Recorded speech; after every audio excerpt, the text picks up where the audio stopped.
में भगवान कहलाने का अधिकारी है। आप बताइए ऐसा कौन सा राजा हुआ जिसके पास संपत्ति नहीं होती? लेकिन क्या हमने सारे राजाओं को भगवान कहा? नहीं कहा। इसका मतलब है कुछ और बात भी है जो भगवान कहलाने के काम करती है। हमने महावीर जी को भगवान महावीर कहा, बुद्ध को भगवान बुद्ध कहा, कृष्ण जी को भगवान कृष्ण कहा। क्यों कहा? क्योंकि राजा के साथ साथ इनके पास ज्ञान भी था। एक बच्चे ने प्रश्न किया, सर ज्ञान तो रावण के पास भी था, लेकिन ज्ञान पर चलता कहाँ था? वो जानते हुए भी सारा तो विपरीत चलता था। राक्षस ऐसे नहीं होते कि उनके बिखरे बिखरे बाल, लंबे लंबे दांत होते हैं, डरावने होते हैं, काले कलर, ऐसा कुछ नहीं होता। जो भी संसार में विपरीत काम करता है वही राक्षस श्रेणी में आ जाता है। तो भगवान श्री राम, भगवान कृष्ण आदि। दूसरी बात ज्ञान विशेष। तीसरी बात वैराग्य। रात को तय हुआ, वशिष्ठ जी ने मुहूर्त भी निकाला, कल सुबह का समय बहुत अच्छा है, राज तिलक होने वाला है। सुबह पता चला कि वनवास हो गया। उसी सहर्ष भाव से, उसी प्रसन्न मन से वनवास को स्वीकार किया। कोई लगाव नहीं था 14 वर्ष के लिए। जब भरत भी लेने गए तब भी वापस लौट करके नहीं आए। ये था वैराग्य।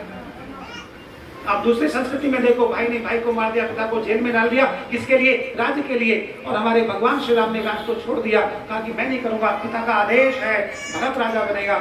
ये है भगवान होने के कुछ कुछ लक्षण। नहीं तो राजा तो कोई कंगला नहीं होता कभी भी।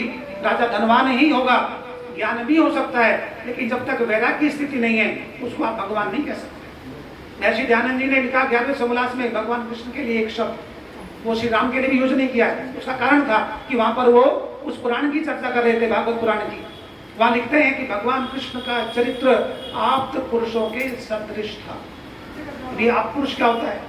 जिस व्यक्ति ने जीवन में एक भी पाप कर्म नहीं किया, उस व्यक्ति को आप्त पुरुष की संज्ञा दी जाती है, कहा जाता है। तो ऐसे भगवान बहुत सारे संसार में हो सकते हैं, लेकिन ईश्वर वो परम पिता परमात्मा एक ही है।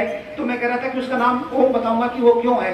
तो भगवान श्री राम का परिवार था या नहीं था? जल्दी बताएं।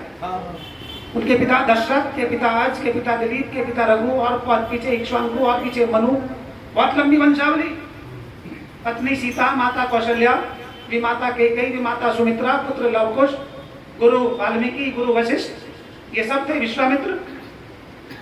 लेकिन अच्छा, भगवान शिव कैलाशवासी, शिव नाम के व्यक्ति हुए, राजा हुए। पूरा पर्वत क्षेत्र उनका राज्य था, इसमें कोई शक नहीं है, इतिहास में लिखा हुआ है। लेकिन ईश्वर नहीं।